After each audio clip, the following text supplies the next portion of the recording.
Manang, pabiling Pampers na happy. Pampers na happy? Walang ganun, uy. Wala.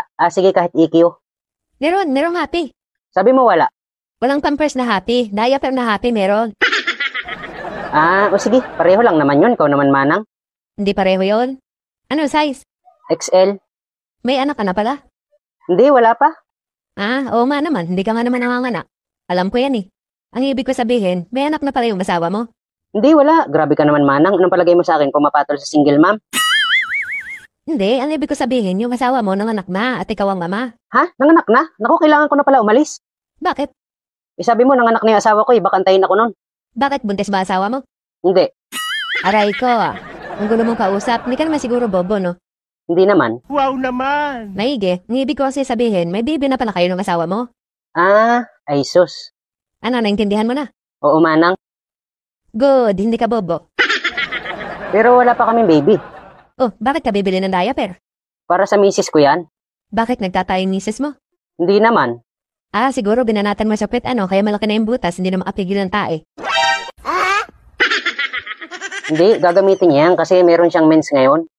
May mens. Tapos diaper bibilin mo, tangang-tanga mo utusan. What? Ang baby lang yun, dapat napkin bilhin mo. Hindi pwedeng napkin, Manang, maliit yun. Kakainin lang yun nung kay misis. Parang band-aid lang yun pag yun ang ginamit. What? Bakit naman? Pag sa laki ng pag-aari ng misis ko hihigupin lang yun pag napkin ang nilagay. Grabe naman yun. Dinaig pa yung sa baka? Ay, kakalahati yung sa baka. Wow naman! Grabe ang pag-aari yan. Pag may lumaki pa dyan talagang tatamaan Baka naman pati ulo mo ikasya na doon. Nung isang umaga nga akala ko binabangungot ako Hindi ako makahinga, tapos pagmulat ko, madilim. Yun pala yung naupuan ako ng misis ko, walang suot na pante. Ayun, napasok yung mukha ko dun sa loob. Grabe naman yung misis mo. Ano yan po dayday na kinubuan ng tao? Baka naman nanonood yung asawa mo. Hinahayaan mo siguro kung saan naihi. Hindi, Manang, ganun talaga yun. Yun nga nagustuhan ko dun kahit may edad na. Kasi diba yung iba, pag leggings ang suot, bakat yung guhit. Siya kahit makapal na maong yung suot, bakat na bakat pa rin yung guhit Wow naman! Sana all! Grabe ang laki Sigurado ka naman po dayday yan, baka naman yun ay bayad.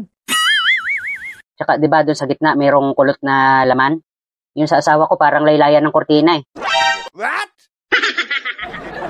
Siya nga Buti nararamdaman pa niya pag pinapasok mo yan sa'yo. Nararamdaman din, pero minsan papahid-pahid lang sa labi. Sayabangan mo naman, di naman totoo yung mga sinasabi mo Hindi nga, ikaw naman kasi paniwalain ka naman.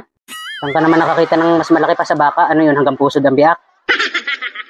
Ba't nga bibili ka ng diaper? Para yan sa alaga naming aso, mamamasyal kasi kami sa mall. Kala ko naman totoo na yung sinasabi mo Muntik na ako maniwala Ikaw naman, para kang yung matatanda na nanonood sa Facebook Alam nang ang joke, seryosohin.